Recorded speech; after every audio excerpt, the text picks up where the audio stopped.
Hi, welcome to an hour with Sir Noni. Lawmakers as contractors, a symptom of deep rooted corruption. In a nation where flooding displaces thousands and infrastructure remains chronically underdeveloped, President Ferdinand Marcos Jr.'s recent revelation is both alarming and telling. Speaking publicly, the president disclosed that several lawmakers are reportedly acting as contractors, directly or indirectly, for big ticket control projects across the Philippines.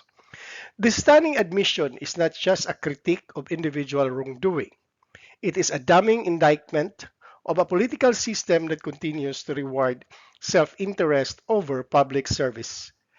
It exposes once again the rot that underlies the country infrastructure program and raises serious questions about the integrity of those entrusted with crafting the nation's laws.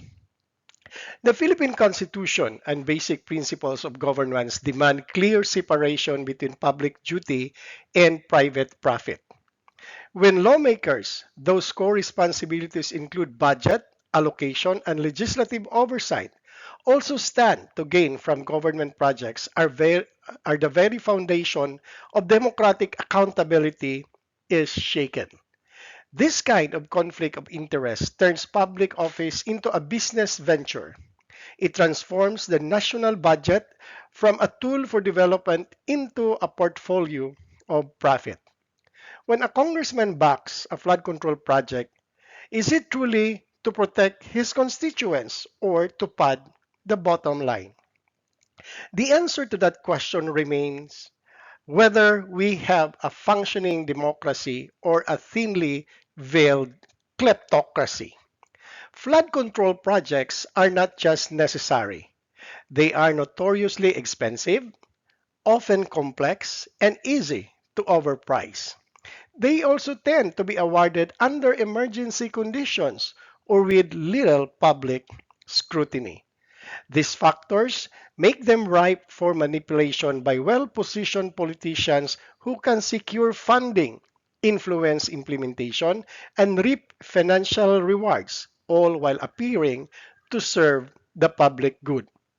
The consequences are dire. Substandard work leads to ineffective flood mitigation, putting millions at risk.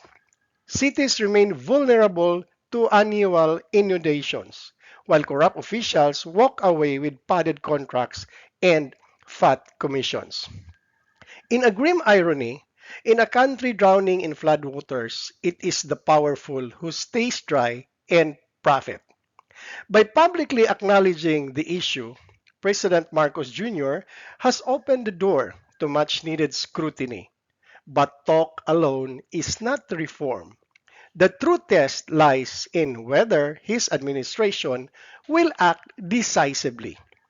Will there be investigations? Will names be named? Will legislation be passed to bar lawmakers and their families from engaging in government contracts? Or will this be yet another instance where bold claims fade into political noise? If the president is serious about cleaning up government, this could be a pivotal moment.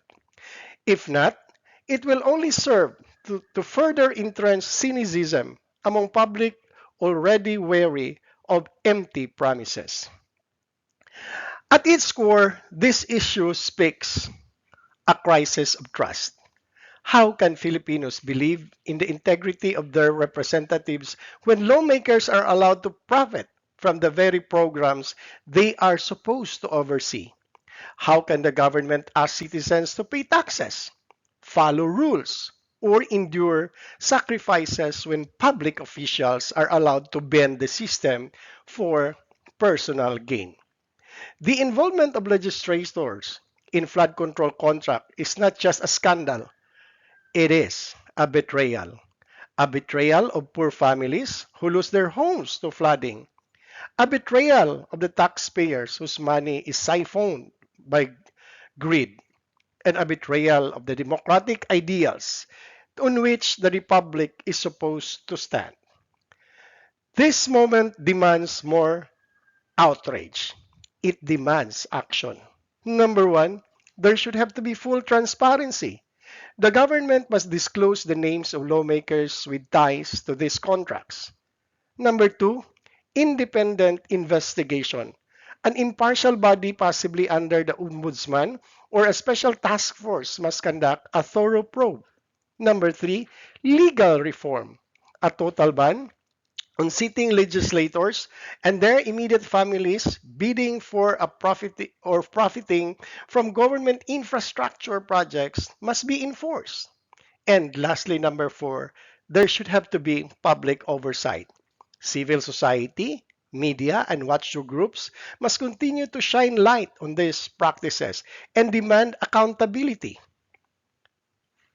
President Marcos Jr.'s revelation has pulled back the curtain on one of the most pernicious forms of corruption in Philippine politics. But the real question is what comes next? The moment can either mark the beginning of a real reform or be remembered as just another headline in a long history of impunity. The Filipino people deserve leaders, not profiteers. It is time to choose.